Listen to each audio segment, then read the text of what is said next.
आहिस्ता आहिस्ता दिन गुजर रहे हैं और वो मुर्दा खा रहा है। सिर्फ तुम मुझे एक मुर्दा निकाल ले। वो जो बैठा हुआ होता है चौकीदार कब्रिस्तान का, वो अपनी सीट से खड़ा हो जाता है और उस चौकीदार के दिमाग पे गोली मारता है। अहमद, तो यानी आखिरकार आदमखोर अपने अंजाम तक पहुंच गया। जी हाँ। अब जब फ्रिज का डोर खोलता है तो वहां उनके यार का सर रखा हुआ है। मैं अगर आज तुम्हें एक आदमखोर की कहानी सुना दूं। आदमखोर का जिक्र मैंने किया और आदमखोर की कहानी आपके जहन में आ गई। बिल्कुल आ गई। अहमद, आज मैं तुम्हें एक ऐसे शख्स की कहानी सुनाने जा रहा हूं। अमीर कबीर, लैंडलॉर्ड, पैसे की भरमार। अच्छा। लेकिन कुदरत के आगे किसकी चलती है। उसको एक ऐसी बीमारी ने घेर लिया कि जिसका इलाज पाकिस्तान में मुमकिन नहीं था। ओ। क्योंकि पैसा है। उसके किसी दोस्त ने उसको मशवरा दिया कि तुम्हारा इलाज इंग्लैंड में मुमकिन है, आप इंग्लैंड चले जाएं, वहां आपका इलाज हो जाएगा। तो फिर वो इंग्लैंड गया। इंग्लैंड चला गया। अब जब इंग्लैंड चला गया, हॉस्पिटलाइज हो गया, हॉस्पिटल में एडमिट हो गया। एक दिन गुजरा, 2 दिन गुजरा, ट्रीटमेंट चल रही है। इंग्लैंड के हॉस्पिटल में ट्रीटमेंट चल रही है। इंग्लैंड के हॉस्पिटल में ट्रीट चल रही है। 4 दिन गुजरने के बाद उस हॉस्पिटल का जो एमएस जिसको कहेंगे, यानी करता धरता हॉस्पिटल का, हाँ। जॉर्ज एले उस डॉक्टर का नाम था। जॉर्ज एले सर्वे पे आता है वार्ड में। उसकी नजर इस पेशेंट पे पड़ती है। ठीक है। वो इतना अट्रैक्ट करता है कि वो जॉर्ज पेशेंट के पास चला जाता है। उससे हेलो हाय करता है। उससे पूछता है, भाई कैसा महसूस कर रहे हो। उसने बोला, भाई महसूस क्या करना, मैं तो इन बीमारियों में घिरा हुआ था। बोला, ठीक है, आप क्या खा रहे हैं। जॉर्ज ने पूछा। पेशेंट उससे कह रहा है, अरे भाई वही खा रहे हैं जो सब खा रहे हैं, हॉस्पिटल में जो मिलता है वही खा रहे हैं। हॉस्पिटल का खाना खा रहे हैं। बिल्कुल। जॉर्ज ने कहा, नहीं, अब आप हॉस्पिटल का खाना नहीं खाएंगे, आप खाना वो खाएंगे जो मैं आपके लिए बना के लाऊंगा। इतना अच्छा नेक डॉक्टर। मरीज ने उससे पूछा कि डॉक्टर साहब आप मुझ पे मेहरबानी क्यों करेंगे। उसने बोला, नहीं, आप मुझे डॉक्टर ना कहें, आप मुझे अपना दोस्त समझें। अच्छा। मैं आपका एक अच्छा दोस्त भी साबित हो सकता हूं। क्योंकि मरीज और डॉक्टर की जब तक अंडरस्टैंडिंग नहीं होगी तो इलाज में भी प्रॉब्लम होगी। इलाज में प्रॉब्लम। तो उसने उसकी आसानी पैदा करने के लिए कहा कि मुझे अपना दोस्त समझे। दोस्त समझे और आपको खाना मैं खिलाऊंगा। बिल्कुल, जो मैं घर से लाऊंगा वो आपने खाना है। बेहतरीन। घर से खाना आना शुरू हो गया। 1 दिन, 2 दिन, 3 दिन, 4 दिन, वो जो भी खाना घर से बना के डॉक्टर जॉर्ज लेके आता रहा, वो सिर्फ गोश्त बना के लाता रहा। मरीज को गोश्त खिलाता गया। वो गोश्त खिलाता गया। 15 दिन उसने गोश्त खाया है मरीज ने। और डॉक्टर जॉर्ज जो है वो 15 दिन उसके लिए अपने घर से खाना बना के लाता रहा। लेकिन हर चीज गोश्त में बनी। हर चीज गोश्त में बनी रही। 15 दिन के बाद उस पेशेंट को यह महसूस हुआ कि यार मैं तो हट्टा कट्टा हो गया हूं, अब तो मुझ में इतना पावर आ गया है कि मैं पहाड़ भी चढ़ सकता हूं। वो आदमी जो सीढ़ियां पकड़ पकड़ के चलता था, वो ये सोच रहा है कि अब तो मैं पहाड़ भी चढ़ जाऊंगा 15 दिन में। 15 दिन बाद जॉर्ज उससे पूछता है कि कैसा महसूस कर रहे हो। तो मरीज बेड से उतरता है और खड़ा हो जाता है। कह रहा है, देखो ऐसा महसूस कर रहा हूं कि जब मैं आया था तो मैं खड़ा भी नहीं हो पा रहा था और आज तुमने मुझे खड़ा कर दिया। जॉर्ज का बड़ा शुक्रिया कहता है। जॉर्ज कहता है, इसका मतलब आप मुतमईन हैं। बोले, हाँ मैं सेटिस्फाई हूं। वो डिस्चार्ज हो रहा है। बिल्कुल डिस्चार्ज हो रहा है। वो अपने आप को महसूस कर रहा है कि मैं ओके हो गया हूं। तो जॉर्ज उससे कहता है कि ठीक है, अब आप सेटिस्फाई हैं तो मेरी तरफ से आप डिस्चार्ज हो गए, अब आप जा सकते हैं। लेकिन अपनी खुराक पे तवज्जो दीजिएगा। खुराक पे तवज्जो देनी, क्योंकि खुराक से ही तो वो ठीक हुआ है। बिल्कुल। उसने कहा, हाँ मुझे अंदाजा हो गया है कि मुझे खुराक पे तवज्जो रखनी है। हेलो हाय करता है, डॉक्टर से गले मिलता है, उसको बड़ा थैंक्स कहता है, हॉस्पिटल से नीचे उतरता है, टैक्सी करता है, टैक्सी में बैठता है। तो जो टैक्सी में बैठता है तो इत्तेफाक से वो जो ड्राइवर है टैक्सी का, वो भी पाकिस्तानी था। पाकिस्तानी था। वो उसको देखते ही पहचान लेता है। कहता है, आप इस हॉस्पिटल से जो आ रहे हैं तो आप अपने किसी रिश्तेदार से मिलकर आ रहे हैं, किसी पेशेंट से। उसने बोला, नहीं, मैं तो यहां अपना इलाज करा के निकला हूं। गाड़ी वे में थी, रनिंग में थी। ड्राइवर गाड़ी रोक देता है, कह रहा है आप यहां इलाज की गर्ज से आए थे? पेशेंट बोलता है हाँ। बोला आपका इलाज कहीं डॉक्टर जॉर्ज एले ने तो नहीं किया? उसको कैसे पता? ये पेशेंट सोच के ये परेशान हो जाता है कि इसको कैसे पता। हाँ। वो कहता है हाँ मेरा इलाज एले ने किया। तो कहता है कि जॉर्ज ने आपको कुछ खाने के लिए तो नहीं दिया? उसने बोला खाने के लिए नहीं दिया। अरे भाई मुसलसल 15 दिन में जॉर्ज के घर का बना हुआ खाना खाता रहा हूं। तो ड्राइवर कहता है कि खाना जो तुम खाते रहे वो क्या था? पेशेंट बोलता है कि मैं जो भी खाता रहा वो गोश्त में था, और अब देखो मैं सेहतयाब होकर वापस पाकिस्तान जा रहा हूं। तो ड्राइवर पता है उससे क्या बोलता है? क्या? ड्राइवर बोलता है बज़ाहिर तो आप अपने आप को सेहतयाब समझ रहे हैं, लेकिन आप सेहतयाब हुए नहीं हैं, बीमारी तो आपकी अब शुरू हुई है। ये कहता है ये कैसी बात कर रहे हो तुम? बोला हाँ मैं सही कह रहा हूं, ये हॉस्पिटल मशहूर है इस बात से कि जॉर्ज जिसको भी कुछ खिलाते हैं वो गोश्त की सूरत में वो इंसानी गोश्त होता है। यानी जो वो गोश्त खाता रहा है वो इंसानी गोश्त इंसानी था। वो जो 15 दिन गोश्त उसने खाया है वो इंसानी था अहमद। वो कहता रोको गाड़ी वापस लो, वापस हॉस्पिटल, गाड़ी वापस हॉस्पिटल लो। वो ड्राइवर गाड़ी मूव करता है और वापस हॉस्पिटल के लिए। हॉस्पिटल में गाड़ी रुकती है, सीधा ऊपर जाता है जॉर्ज के रूम में। जाके दरवाजा धड़ से खोलता है और कहता है डॉक्टर जॉर्ज आप जो मुझे खाना खिलाते रहे वो क्या था? जॉर्ज की लाइट चली जाती है कि ये क्या पूछ रहा है, इसको कैसे पता चला? तुम ये बात मुझसे क्यों पूछ रहे हो? पेशेंट से बोला जॉर्ज ने। उसने कहा मैं तुम्हारे मुंह से सुनना चाहता हूं कि जो गोश्त मैं खाता रहा वो किस चीज का गोश्त था। उसने कहा कि तुम छोड़ो कुछ भी था, तुम ये देखो कि तुम अपने पैरों पे खड़े हुए हो। बोला नहीं मुझे वो बताओ जो तुमने मुझे खिलाया। कहा सुन सकोगे? बोला हाँ। बोले जो गोश्त तुम खाते रहे वो इंसानी गोश्त था। अब तो ये कंफर्म हो गया है कि इंसानी गोश्त था, क्योंकि डॉक्टर जॉर्ज ने खुद एक्सेप्ट किया कि वो गोश्त जो मैंने तुम्हें खिलाया वो इंसानी था। फिर उसने क्या किया? डॉक्टर जॉर्ज का गिरबान पकड़ता है और उसे झंझोड़ देता है कि तुमने मुझे इंसानी गोश्त खिला के बचाया। अरे उससे तो बेहतर था कि तुम मुझे मरने देते, लेकिन कम से कम ये ना करते कि तुमने मुझे इंसानी गोश्त खिला दिया। अब मेरा क्या होगा? जॉर्ज उससे कहता है कि याद रखो तुम्हें हर 15 दिन में यह खुराक की तलब होगी, इस गोश्त की तलब होगी। मैंने तुमसे निकलते टाइम कहा था कि अपनी खुराक का ख्याल रखना। ये डॉक्टर को जितना भी बड़ा बुला बोलना होता है ये वहां उसको बोल के बड़बड़ाता हुआ नीचे उतरता है, टैक्सी में बैठता है, फ्लाइट लेता है, सीधा पाकिस्तान। अब जब ये पाकिस्तान आ जाता है, हफ्ता गुजरता है, 10 दिन गुजर गए। अब 10 दिन गुजरे, इसकी शिद्दत बढ़ती चली जा रही है। इंसानी गोश्त खाने के लिए इसको तलब हो रही है कि अब ये क्या करे। अब चूंकि किसी को मार के तो ये खा नहीं सकता, इसके दिमाग में एक तजवीज आती है। क्या? कि क्यों ना कब्रिस्तान का रुख किया जाए। फिर ये कब्रिस्तान चला जाता है अहमद। जब ये कब्रिस्तान पहुंचता है तो देखता है कि एक बूढ़ा शख्स एक कोने में बैठा हुआ है जो कब्रिस्तान का चौकीदार भी है। अच्छा। ये उससे नजर बचा के कब्रिस्तान में इंटर हो जाता है।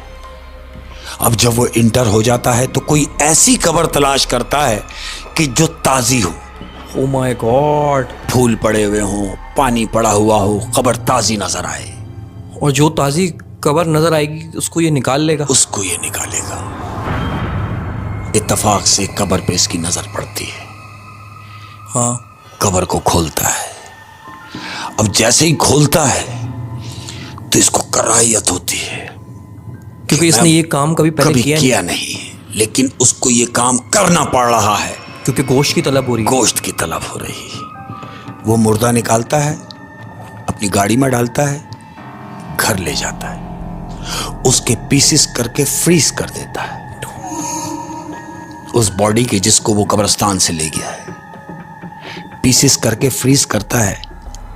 आहिस्ता आहिस्ता दिन गुजर रहे हैं और वो मुर्दा खा रहा है। दिन गुजरते जा रहे हैं, मुर्दा खत्म होता जा रहा है। अब हफ्ता हो गया। अब अगर मुझे तलब हुई तो मैं क्या करूंगा? ये सोचता है इससे पहले कि ये खत्म हो जाए मैं कोई दूसरी लाश लाके डम कर देता हूं। फिर कब्रिस्तान का रुख करता है। फिर कब्रिस्तान का रुख करता है। अब जब ये कब्रिस्तान पहुंचता है तो वहां देखता है कि वो जो बूढ़ा शख्स था वो अब नहीं है। उसकी जगह कोई हट्टा कट्टा हेल्थी आदमी बैठा हुआ है। चौकीदार चेंज हो गया। चौकीदार चेंज हो जाता है। ये कहता है अब इसकी मौजूदगी में तो ये मुमकिन नहीं है, क्योंकि वो बूढ़ा था, गनूदगी में था, मैं काम कर गया।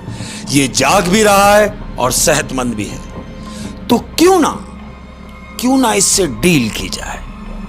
उसने पैसों की लालच दी। पैसों की लालच देता है। वो उसके पास जाता है और उससे कहता है, अरे भाई क्या रात में तुम यहाँ ड्यूटी करते हो यार, छोड़ो, झटके की बात करो, मैं तुम्हें 50,000 रुपए देता हूं, सिर्फ तुम मुझे एक मुर्दा निकालने दो। वो जो बैठा हुआ होता है चौकीदार कब्रिस्तान का, वो अपनी सीट से खड़ा हो जाता है। कहता है क्या बकवास कर रहे हो कि तुम कह रहे हो कि तुम मेरी मौजूदगी में कब्रिस्तान से मुर्दा ले जाओ मुझे कुछ पैसे देके? नहीं, ये मुमकिन नहीं है। इसका मतलब ये है कि जो पिछले दिनों कब्रिस्तान से लाश गायब हुई थी वो तुम ही लेके गए हो। वो कहता नहीं, मैं नहीं लेके गया। वो कहता नहीं। चौकीदार उसको पकड़ता है कि वो तुम ही थे जो कब्रिस्तान से मुर्दा लेके गए हो। इन दोनों की झड़प होती है। चौकीदार इसको धक्का देता है। जब धक्का देता है तो वो नीचे गिरता है। जो आदमखोर है वो नीचे गिरता है और नीचे गिरते ही वो रिवॉल्वर निकालता है। आदमखोर रिवॉल्वर निकालता है और उस चौकीदार के दिमाग पे गोली मारता है। अहमद, यानी कहीं और नहीं कि ये बच जाए, सीधा दिमाग पे कि इसका काम हो जाए। चौकीदार को मार दिया। गोली मारी और वो वहीं मर गया। और फिर इसने लाश निकालने गया होगा कब्र से। अब क्या करता है? ये सोच रहा है कि मैंने इसे तो मार दिया। अब लाश निकालना आसान हो गया। मैं किसी भी कब्र से लाश निकाल के ले जाऊंगा। दूसरे ही लम्हे इसके दिमाग में एक बात चलती है कि जब मैं लाश निकालूंगा तो मैं क्यों निकालूं? ये जिसको मैंने गोली मारी है ये भी तो लाश है। वो उस चौकीदार की लाश को उठा के अपनी गाड़ी में डालता है, हस्बे दस्तूर घर ले जाता है, वही पीसेस करके फ्रीज करता है। अब चूं कि तलब है वो वहां उसको खाता है। चौकीदार को खा गया वो। चौकीदार की जो गोश्त है चौकीदार का, वो पहली खुराक उसने खाई है और वो पहली खुराक उस गोश्त की उसको इतना मजा आता है कि वो पिछले सारे मजे भूल जाता है, ये सोच के कि यार ताजा मुर्दे की बात ही कुछ और। क्योंकि अब तक जो उसको डॉक्टर ने खिलाया वो भी पुराना मुर्दा था। सब मुर्दे थे। और वो जो लाश उसने कब्रिस्तान से निकाली थी वो भी पुरानी थी। लेकिन जब इसने चौकीदार को मारा वो ताजा था। तो इसने ये फील करा कि ताजे गोश्त का मजा ही कुछ और है। वो उसकी जबान पे ऐसा लगा कि ताजा मुर्दे की बात ही कुछ और है। फिर इसने क्या किया? उसको फ्रीज किया। खाता रहा। अब जब खत्म होने के सिस्टम में आया कि यार ये तो खत्म हो जाएगा, अब मैं कब्रिस्तान जाऊंगा तो इस तरह तो मैं सारी कब्रें खा जाऊंगा। एक सेकंड, मुझे कहानी समझ आ रही है। अब जब इसने सोचा कि मैं कब्रिस्तान जाऊंगा, मुर्दा निकालूंगा, वो तो पुराना होगा। बिल्कुल, क्यों ना ताजा ही कोई काम किया जाए। अब तो ये क्रिमिनल भी बन गया है, क्योंकि अब तो ये ताजा मार के खाएगा। बिल्कुल ऐसा ही करेगा। लेकिन उसके लिए उसने क्या गेम किया मालूम? उसने सोचा ये चीज यहां रहते हुए मुमकिन नहीं है, शहर में मुमकिन नहीं है।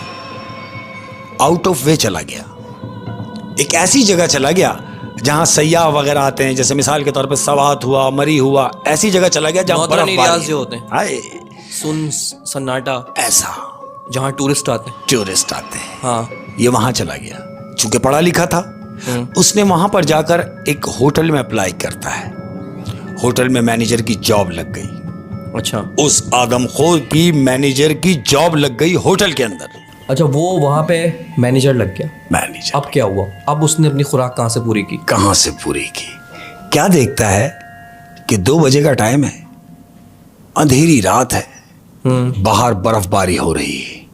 अच्छा। 3 टूरिस्ट लड़के होटल में इंटर होते हैं, काउंटर पर आते हैं और कहते हैं कि हमने यहाँ 1 हफ्ता क़याम करना है, हम 1 हफ्ता रुकेंगे। टूरिस्ट है, हाँ। तो हमें रूम चाहिए, ऐसा रूम दे दें जिसमें हम तीनों दोस्त एडजस्ट हो जाएं। रूम दे दिया जाता है। अब जब रूम दे दिया जाता है तो उसी रात को वो तीनों लड़के वापस नीचे आते हैं कि हम में से इसके घर से फोन आ गया है, 3 में से एक लड़के के घर से फोन आ गया कि तुम्हारे वालिद की बहुत तबीयत खराब है, तुम्हें फौरी वापस आना है। अच्छा।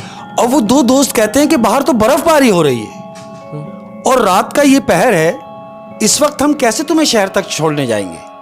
तो वो कहता है, मैनेजर, जो वहां मैनेजर लग गया, वो कहता है तुम्हें परेशान होने की जरूरत नहीं है, ये फर्ज मेरा है, मैं इसे शहर तक ड्रॉप करूंगा, आप परेशान ना हो, अपने रूम में जाएं, इसे मैं शहर तक छोड़ के आ जाता हूं। वो आदमखोर फिर उसको शहर तक छोड़ने गया। छोड़ने गया, हाँ। छोड़ा नहीं, मतलब गया जरूर लेकिन छोड़ा नहीं। उसने उसके साथ भी वही किया कि उसे गाड़ी में छोड़ने की नीयत से बिठाया और आधे रास्ते में जाके उसके दिमाग पे गोली मार दी, उस बच्चे के दिमाग पे जिसको वो छोड़ने जा रहा था। उस बच्चे को कत्ल किया, उसकी लाश को वापस लाया और वही हस्ब दस्तूर अपने उसने उसको फ्रीज किया। अब जब फ्रीज किया, इसी असना में 1 दिन गुजरा, 2 दिन गुजरे, तीसरे दिन उन्हीं दोस्तों के पास दोबारा फोन आता है कि भाई हमने तुमसे कहा था कि हमारे बच्चे को भेज दो, तो तुमने अभी तक दोस्ती में उसको वहां रखा हुआ, तुमने भेजा नहीं। बच्चे कहते नहीं, वो तो 3 दिन पहले यहां से निकल गया, फिर हमने तो उसे भेज दिया, वो घर नहीं पहुंचा। घर वालों ने कहा नहीं। तो इन बच्चों को तजस्सुस होता है, ये मैनेजर के पास जाते हैं कि भाई आप हमारे यार को छोड़ने गए थे शहर तक, तो वो तो अभी तक घर नहीं पहुंचा। वो उन्हें तसल्लियां करा रहा है कि कोई बात नहीं, हालात खराब है, रास्ता खराब होगा, पहुंच ही जाएगा, तुम छोड़ो इन बातों को, वो पहुंच जाएगा, आओ मेरे साथ। वो उन्हें अपने रूम में ले जाता है। आदमखोर। आदमखोर, आप यहां बैठें, आज का डिनर आप मेरे साथ करेंगे। अब ये तीनों मिलके खाना खा रहे हैं। खाना खाने के दौरान उन दोनों दोस्तों में से एक दोस्त उससे पूछता है, किससे? मैनेजर से कि आपने हमारे दोस्त को कहां ड्रॉप किया था? तो वो बजाय इसके कि उनको मुस्तनद जवाब देता, वो बात को आएं बाएं शाएं कर देता है, वो बात को गोल कर देता है। यानी कोई जवाब सही नहीं दे रहा। जवाब सही नहीं दे रहा। अब जब जवाब सही नहीं दे रहा, ये दोनों दोस्त एक दूसरे की तरफ देखते हैं। इन्हें शक होता है कि जब वो नहीं घर पहुंचा तो यकीनन इसका हाथ है, गायब करने में इस शख्स, इस मैनेजर का हाथ है। खाना फारिग होता है और वो कहते हैं कि देखें, अगर हमारा दोस्त अपने घर सही सलामत नहीं पहुंचा तो तुम्हारी खैर नहीं। इस बात पे इन तीनों की झड़प होती है। मैनेजर को भी गुस्सा आ जाता है। मैनेजर को भी गुस्सा आता है, उन दोनों को तो गुस्सा था ही। अब चूंकि वो 2 थे, ये एक था, आदमखोर अकेला था। आदमखोर अकेला था। उन दोनों दोस्तों ने मिलकर उस पर चढ़ाई कर देते हैं। हाथापाई हो गई और इस हद तक हाथापाई हुई कि उसको मार मार के अदमुआ कर देते हैं और वो बेहोश हो जाता है। आदमखोर बेहोश हो गया। अब जब वो बेहोश हो गया, ये दोनों दोस्त बैठे हुए और ये बात करते हैं कि अब ये होश में आएगा तो हम इससे पूछेंगे, अगर ये बताएगा तो ठीक, वरना फिर हम पुलिस को रिपोर्ट करेंगे। अच्छा। ये सोच ही रहे हैं, ये बात ही हो रही है, तो उनमें से एक दोस्त कहता है कि चल यार, फ्रिज से पानी पिला दे। एक उठता है, फ्रिज का डोर खोलता है। अब जब फ्रिज का डोर खोलता है तो वहां उनके यार का सर रखा हुआ है। वो दोस्त जिसको वो छोड़ने गया था, वो दोस्त जिसके साथ ये दोनों थे, उसका सर फ्रिज में रखा हुआ है। आदमखोर।